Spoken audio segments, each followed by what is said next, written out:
ஸ்ரீ கந்த புராணம் 37ஆம் பகுதி. சூரபத்மனிடம் உரையாடிய வீரபாகு. அரண்மனை வாயிலில் கோரை பற்களும் பார்த்தாலே பயந்து நடுங்கும் விதத்திலும் கோர தோற்றமும் உடைய 2 காவலர்கள் ஆயுதங்களுடன் அங்குமிங்கும் உலா வந்தனர்.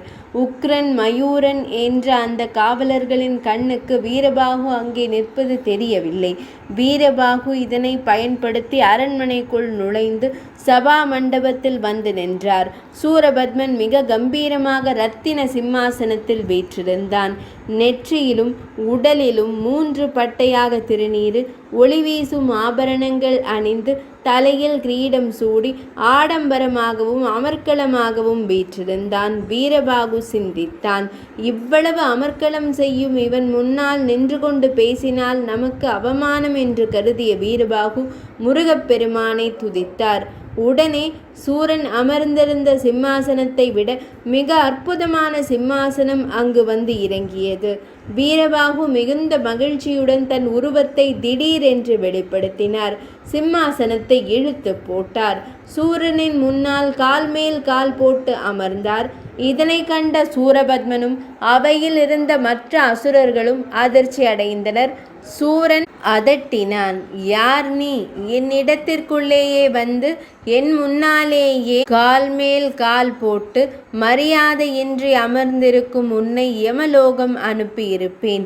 இருப்பினும் இத்தனை கட்டு காவலையும் மீறி உள்ளே வந்த நீ மாயாஜாலத்தில் சிறந்தவன் என்பதை ஒப்புக்கொண்டு நீ வந்த காரியம் குறித்து கேட்கிறேன். அதை விரைவாக என்னிடம் கூறுவாய் என்றான்.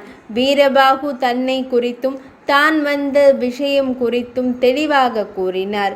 சிவபெருமானின் உத்தரவுப்படி முருகப்பெருமான் தோன்றி உள்ளதையும் ஏற்கனவே தாரகனை கொன்றதையும் சுட்டிக்காட்டி திருச்செந்தூரில் தங்கியுள்ள முருகப்பெருமானிடம் சரணடையும்படியும் கூறினார் வீரபாகு. சூரபத்மனுக்கு மீசை துடித்தது. வீரபாகு தொடர்ந்தார், உனக்கு உயிர் பிச்சை கொடுக்கவும் முருகப்பெருமான் தயாராக இருக்கிறார். நீ உடனடியாக தேவேந்திரனின் மகன் ஜெயந்தனையும் மற்ற தேவர்களையும் விடுதலை செய்தால் அது சாத்தியமாகும். உன் ராஜ்யத்தையும் நீ காப்பாற்றிக் கொள்ளலாம்.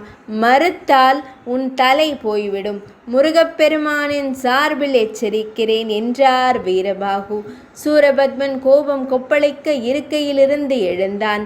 அடே பொடியனுக்கு தூதுவனாய் வந்த பொடியனே, நான் இருக்கையில் எழுந்த பிறகும் என் முன்னால் அமர்ந்திருக்கிறாயே, திமிர் பிடித்தவனே, நான் அந்த பொடியனிடம் சரணடைய வேண்டுமா? என் தம்பியை கொன்ற அன்றைய தினமே அவனை கொல்ல முடிவெடுத்தேன். ஆனால் ஒரு குழந்தையை கொல்வது பாவம் என்பதால் கோபத்தை அடக்கிக் கொண்டேன். இப்போது அவனின் இராஜாங்க காரியத்திலும் தலையிட ஆரம்பித்து விட்டான். சிவபெருமானிடம் பெற்ற வரத்தால் இந்த உலகையே என் பிடியில் வைத்துள்ள நான் ஒரு சிறுவனிடம் சரணடைவதா? நாளையே என் படை அவனை சந்திக்கும். தூதராக வந்து என் முன்னால் சிம்மாசனத்தில் அமர்ந்த உன்னை சிறையில் அடைக்க உத்தரவிடுகிறேன். யாரங்கே? அவனை பிடியுங்கள் என்றான் சூரபத்மன். வீரபாகு ஆவேசமானார். இருந்த இடத்தை விட்டு எழாமலேயே, ஏய் சூரனே, தூதுவனாக வந்த இடத்தில் உன்னை ஏதும் செய்யக்கூடாது என்பதால் உன்னை உயிரோடு விடுகிறேன். இல்லாவிட்டால் உன் தலையை இந்நேரம் நொறுக்கி இருப்பேன். என் தலைவனான முருகப்பெருமானை அவமானப்படுத்தும் வார்த்தைகளை இனியொரு முறை கூறாதே என கர்ஜித்தார். இதை கேட்டதும் சூரபத்மன் கை கால்கள் நடுங்கும் அளவிற்கும் முகம் சிவக்கும் அளவிற்கும் ஆவேசமாகி, பிடியுங்கள், அவனை கட்டி வைத்து உதையுங்கள் என்றான். 37ஆம் பகுதி இனிதே நிறைவடைந்தது.